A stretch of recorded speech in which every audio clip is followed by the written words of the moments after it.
Hi all, I'm Kim Soames and I'm here today speaking to Johnyboy from Landscaping Survival.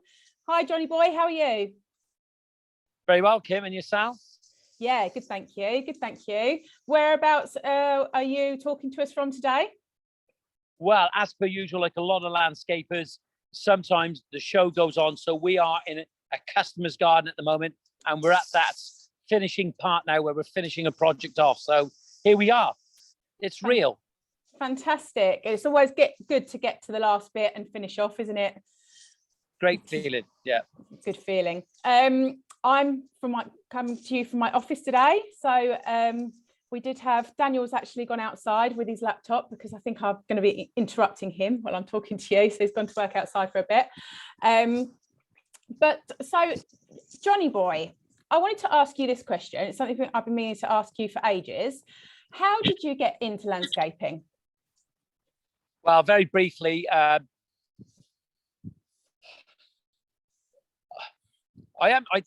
never got to have delusions of grandeur. I decided to go in the army. It wasn't for me. I come out and I went working for a civil engineering firm in Worcester many years ago. And the reason I went down to Worcester because my family lived there, some of my family, and I met some real good guys. And I learned the game really quick, not completely because you're learning all the time.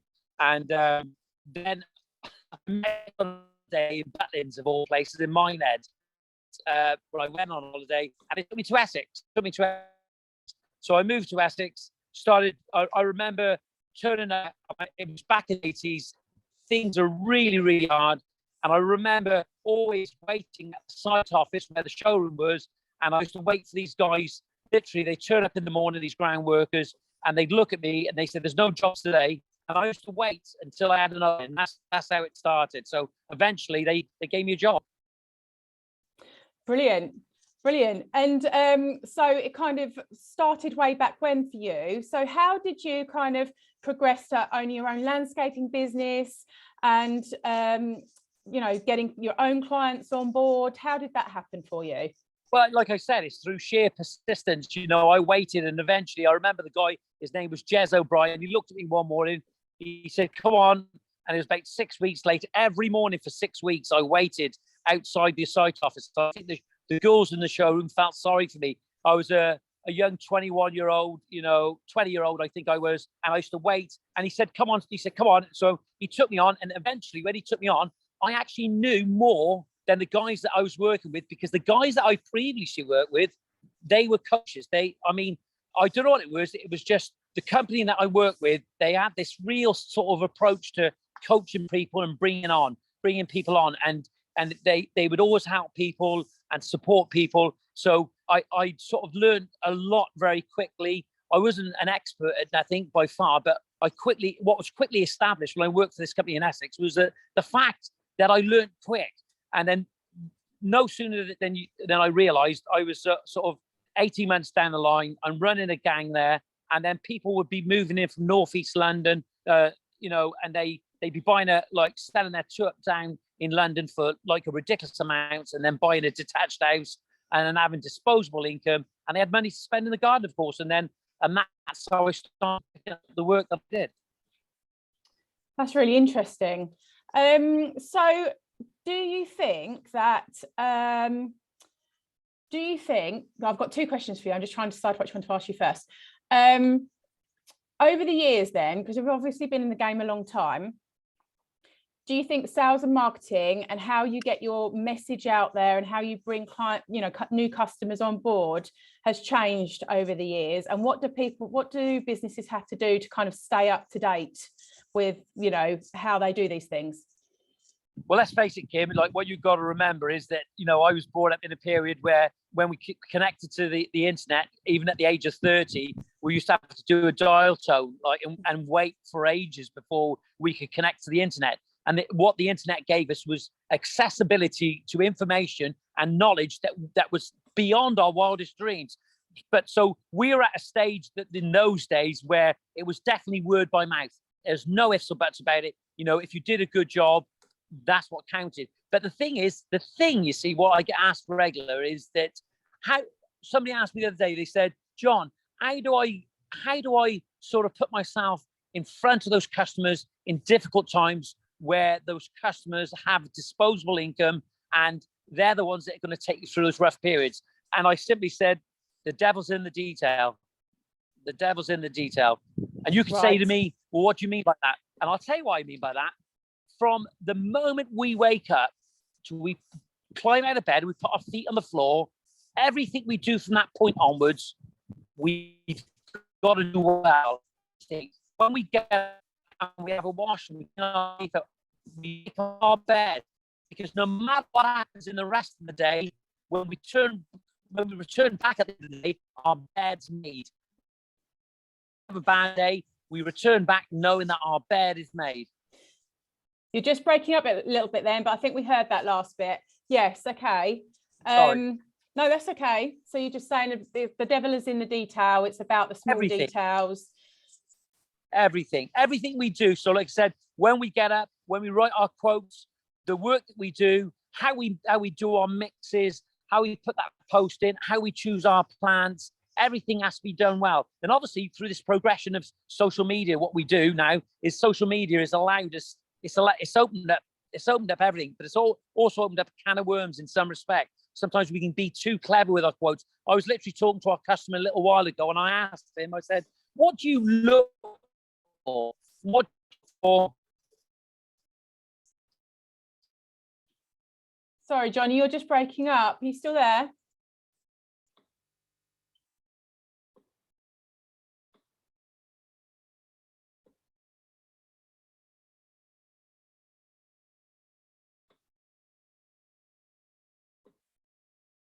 John, you still with us?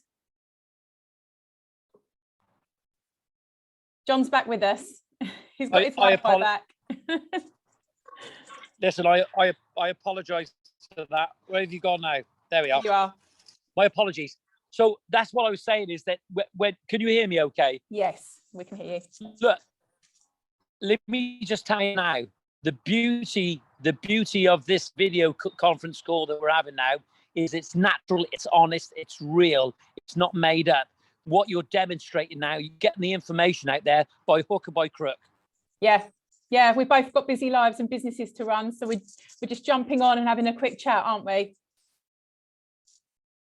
Yeah, absolutely. And I think the thing is, Kim, you've picked up on something that is essentially massively important, that we're having a chat, we're communicating, we're socializing. As human beings, we are social animals and we need to communicate. And that's somewhere we've lost it, you know?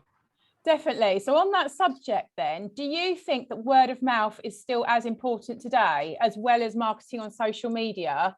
Do you think for landscaping businesses, word of mouth is still important as well? So social media is word, but it's right. Yeah. So what I'm saying is social media is word by mouth. Okay. You got to remember is that whatever we're doing on social media is that there's a saying is that we write what we are. When we do a post, that's what it is. That's our word by mouth. When we speak to customers and they do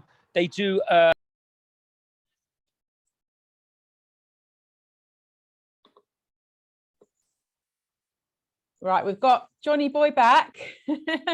I think he's logged into the Wi-Fi now, so we're a bit more stable. So we were just having a chat and I have got another question for you. So regarding new landscapers coming into the industry, do you think it's really important, because you touched on experience earlier, do you think it's important for them to go and get experience working for another landscaper before they kind of jump in and try and run their own business, even if that's their goal? Kim, in at the deep end. It's the only way to learn. You know, you need to fall, you need to make mistakes, and if you don't make the mistakes, the trouble is, you see, when somebody comes to work with me, is that because I want to do it all, sometimes you can actually smother their chances to improve and their progress. So in at the deep end, and that's the way I was always taught, is in at the deep end. You know, it's like you put a kid on the bike, you let them fall, and that's how they learn. Right. Okay. So in that case, then, if they were kind of just throwing themselves in at the deep end, taking on customers, how do they then find out how to do stuff that they don't know? Is there anywhere for them to go to learn these skills, or you know? Well, they learn. Listen, Kim. They literally how can I say? They learn these skills by making those mistakes. So, for example, you know, at the end of the day, if we went to the bank and the bank said to us, you know, what I want you to do is, if you want to open an account, you'll have to demonstrate, you know, about cash flow forecasts and all this sort of thing. But all these things that the bank expects, say they wanted a loan to buy a van or something like that, is that all these things like cash flow forecasts and coming up with a proposal is rubbish, really, because it's making figures up. It's not necessarily correct. Okay, it's not the way forward. Maybe if a landscaper went to work for somebody and he learns that skill set and he moves on, and then eventually he gets good at what he's doing, and then he says to his boss, you know, I'm going to have a go at this myself. And that's absolutely fine. And that's probably the way to do it, because what he'll do then, he'll pick up certain skill sets and understanding about business. Because one thing they don't teach us in this industry, they don't teach us about business. They don't teach us about VAT. They don't teach us about good bookkeeping. They don't teach us to say that we have to put some money aside for our tax. Some people don't even know. This is the sad thing, you see, Kim, because they don't, in some situations, the trouble is about schools and the education system is set up for people going into university or colleges. It's not set up for the ones that want to get out into the real world and start doing it for themselves. Yeah, so if a new landscaper is starting up their own business, then they really need to think about, because they're not, you know, you've got your own skill as a business owner. Everybody's got their skill, the thing they're doing, but they might need to do all different things, marketing, and like you just said, finances and stuff like that. You don't need to do everything yourself, do you? You can get people in to help you as a business owner. You're not expected to wear all the hats. You have to kind of get those resources on board, don't you? Yeah, absolutely. And I always say to people when they phone me, I say, have you got a pen? And they say, why?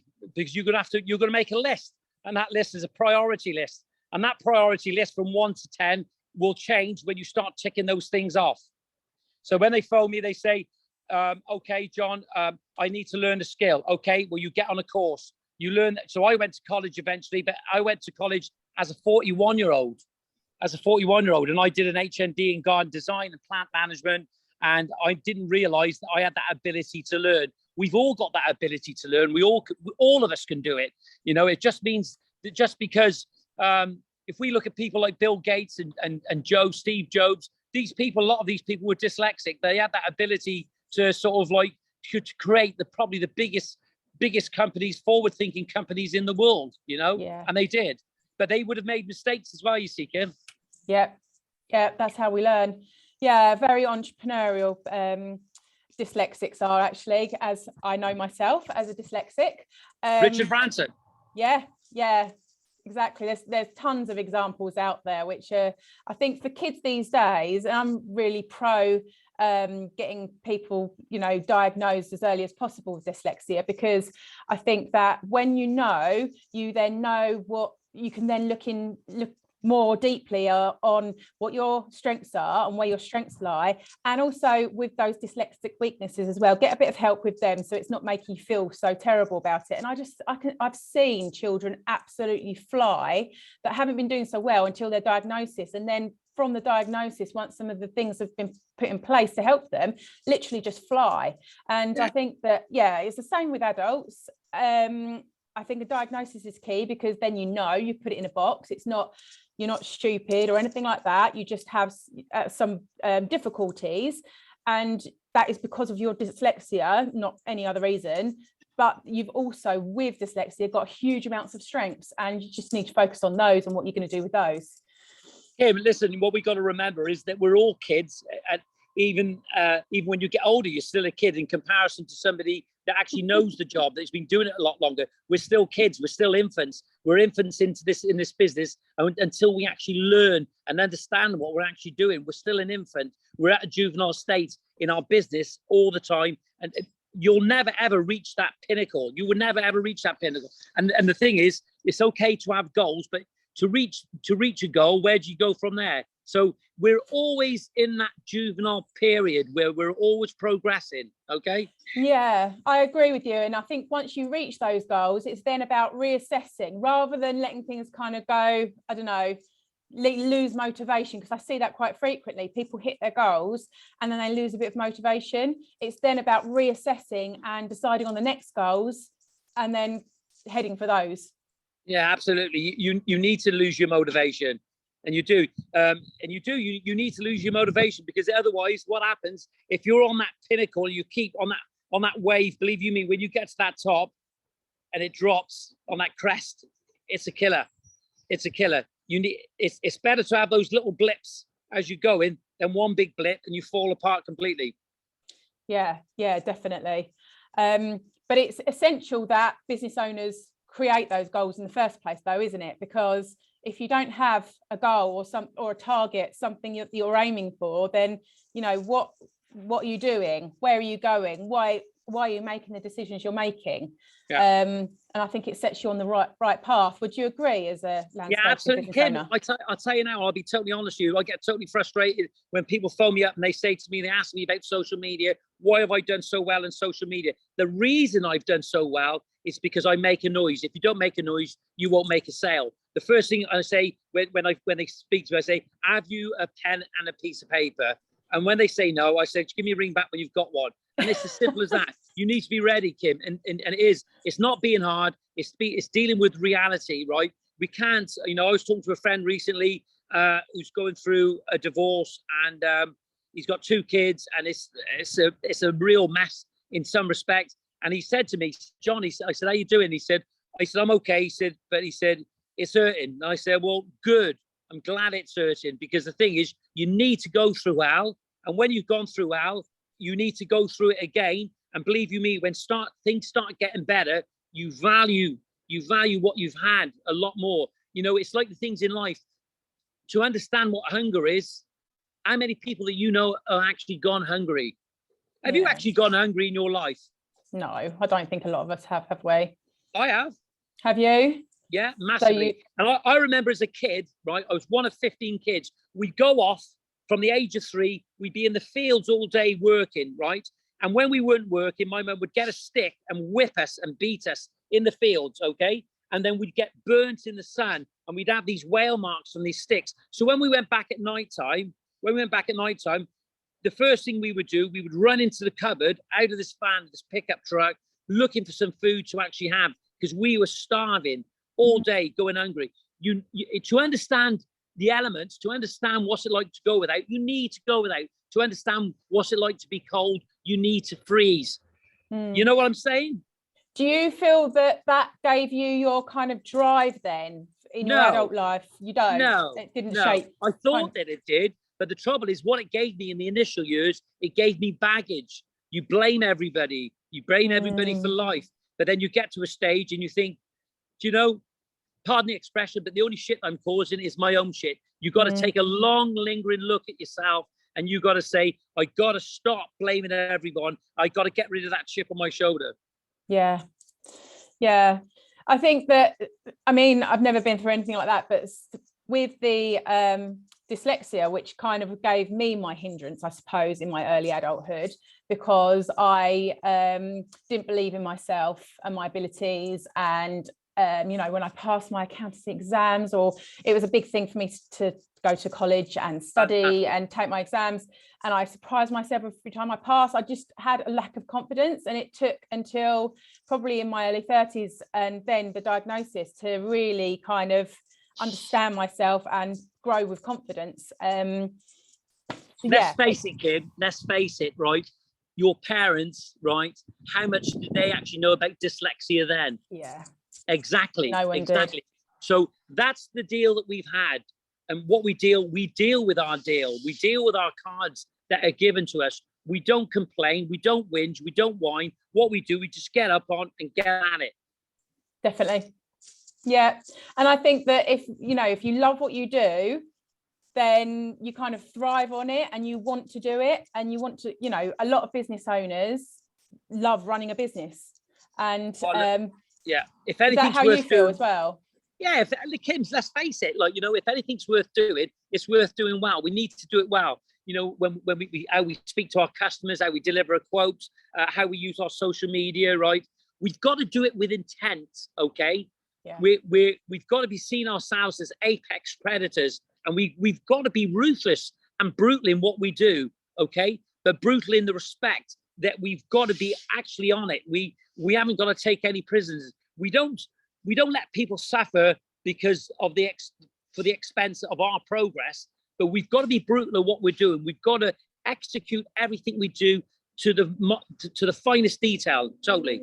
Yeah, I completely understand. I mean, running an accountancy practice, we absolutely must do that too. And for us, it's about having processes in place that we all follow. So we know what we're doing, we know the guidelines, we know, you know, but so, yeah, I completely understand what you're saying. But it's been amazing talking to you today. I suppose we finished, are we? We better let you get back to work. No, it's fine. It's fine.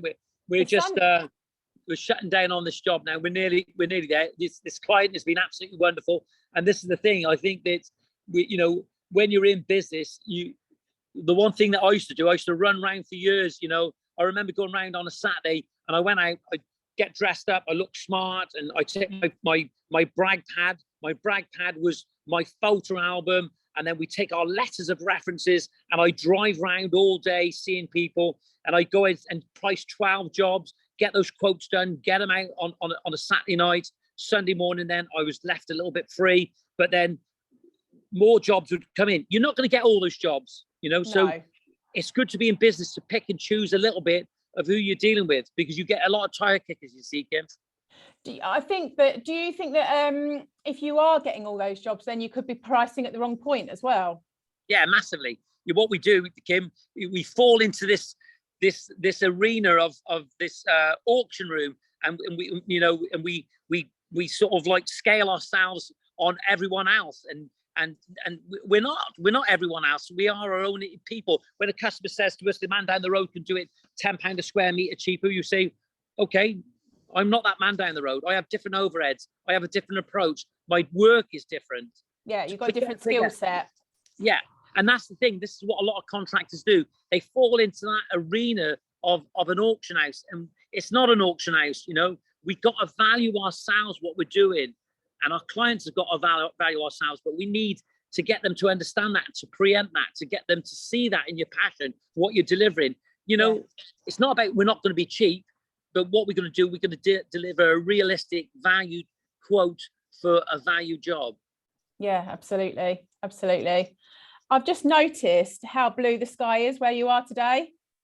I ordered it. Brilliant. Where can I get some? Well, if you need some, I can order some for you. It's no problem at all, because I try to think of myself sometimes as nothing's ever a problem. I think myself as Moses. I will take you to that land of milk and honey. Wonderful.